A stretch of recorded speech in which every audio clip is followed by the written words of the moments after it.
മാതാവാണ്. ആ പെണ്ണിന് വീട്ടിലെ കുടുംബഭാരം മറ്റു കാര്യങ്ങളും ടെൻഷൻസ്, സ്വന്തം ഭർത്താവില്ലാതെ ജീവിക്കാൻ ടെൻഷൻസ്, ഇത്തരം കാര്യങ്ങളൊക്കെ ഉണ്ടാകും. എങ്ങനെ ഇതൊക്കെ മെയിൻറ്റെയിൻ ചെയ്ത് കൊണ്ടുപോകാൻ പറ്റും എന്നുള്ള കാര്യം വലിയ വിഷയം തന്നെയാണ്. അതുകൊണ്ട് 2 മാസം 3 മാസം 4 മാസമൊക്കെ ഉമർ റളിയല്ലാഹു അൻഹു ഭാര്യനെ വിട്ട് ജീവിക്കാനുള്ള കണക്കിന് കാലാവധി നിശ്ചയിച്ചത് പട്ടാളക്കാർക്ക് വേണ്ടിയാണ്. ആ പട്ടാളക്കാരോട്, ഇസ്ലാമിൻ്റെ അതിർത്തി കാക്കുന്ന പട്ടാളക്കാരോട് പോലും ഉമർ ഖലീഫ റളിയല്ലാഹു അൻഹു പറഞ്ഞത് 4 മാസത്തിലപ്പുറം നിൽക്കാൻ പാടില്ല.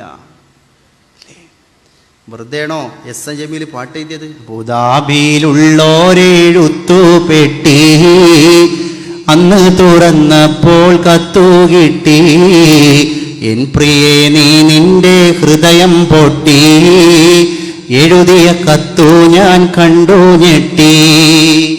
വലിയ പാടാണിത്. കാരണം എന്താ? നമ്മുടെ കുടുംബ പശ്ചാത്തലം ഇന്ന് മലീമസമായി. എസ് എ ജമീൽ എന്ന് എഴുതിയണ ആ പാട്ട് നിങ്ങൾ മനസ്സിലാക്കണം. എന്ന് എഴുതിണ്? അന്ന് കമ്പിയും കൊയലുവാ.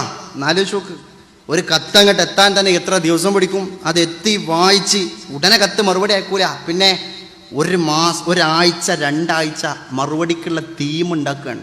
എന്ന് പറഞ്ഞാൽ ഒഴിഞ്ഞിങ്ങനെ ജോലി സ്ഥലത്ത് നിന്ന് ഒഴിഞ്ഞിരുന്ന് പോയിട്ടുണ്ടാവില്ല, കണ്ണിന്ന് ഇങ്ങനെ ഒരു കണ്ണീര് ഒഴിച്ചാൽ. അതൊക്കെ ഒരു രംഗം തന്നെ. ഒരു ഉംറക്ക് പോയപ്പോൾ ഞാനിത് കണ്ടിണ്. ഒരു പെരുന്നാൾക്കൊന്ന് കൂടി നമ്മളെ മലയാളീസിൻ്റെ റൂമിൽ പോയിരുന്നപ്പോൾ ഒരു സുഹൃത്ത് സ്വന്തം തലക്കണിൻ്റെ ചോട്ടിന്ന് ഭാര്യയും കുട്ടി അടങ്ങുന്ന ഒരു ഫോട്ടോ എടുത്തിട്ട് നെഞ്ഞത്ത് വെച്ചിട്ട് കണ്ണീരൊലിപ്പിക്കുന്ന രംഗം അല്ലേ? അവരയച്ചു കൊടുത്ത പൈസ ഇട്ടാണ് ഇപ്പോൾ സാരി വാങ്ങണത്. അവൻ അയച്ചു കൊടുത്ത പൈസ ഇട്ടാണ് വീട്ടിൽ ചോറ് വെച്ചത്, ബിരിയാണി. നമ്മളെ മലയാളി സുഹൃത്തുക്കൾ അന്ന് മാത്രം ബിരിയാണി വെക്കൂല പെരുന്നാളിന്, പിറ്റേന്നോ 2ാം പെരുന്നാളിനോ വെക്കും. കാരണം എന്താ? അതൊക്കെ തിന്നിട്ട് പോവില്ല. അതന്നെ. അങ്ങനെ പ്രവാസ ജീവിതം നയിക്കണ എത്ര ആളുകൾ എൻ്റെ പ്രിയപ്പെട്ടവർ. അപ്പം എസ് എ ജമീൽ പാട്ട് എഴുതിയതിന് വലിയ കാര്യമുണ്ട്. പക്ഷെ ആ പെണ്ണൊരു വാക്ക് പറഞ്ഞിട്ടുണ്ട്.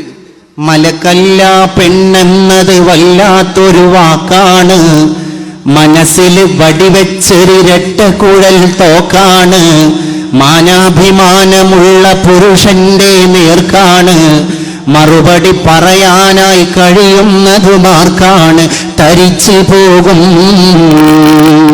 ഉള്ളം വിറച്ചു പോകും. അത് വലിയൊരു വാക്കാണ്. നമ്മൾ പാഠം പഠിക്കണം. ഞാൻ ഇനി തലനാരിയെ കീറിയിട്ട് ചർച്ച ചെയ്യുന്നില്ല.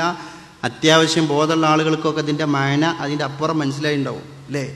അത് പ്രവാസ ജീവിതം നമ്മുടെ നാട്ടിൽ സമ്മാനിച്ച ഏറ്റവും വലിയൊരു കാര്യമാണ്. പിന്നെ അദ്ദേഹം ഒന്നും കൂടി വ്യക്താക്കാൻ വേണ്ടി പറഞ്ഞു, എന്ത്? പെണ്ണിന്റെ ആവശ്യം അറിയാത്തൊരു ഭർത്താവ് പൊണ്ണൻ, അവനാണ് അവളുടെ തെറ്റിന്റെ കർത്താവ്, അവസരമാണാവശ്യത്തിന്റെ മാതാവ്, അതിനിടം കൊടുക്കുന്നവൻ വിഡ്ഢികളുടെ നേതാവ്.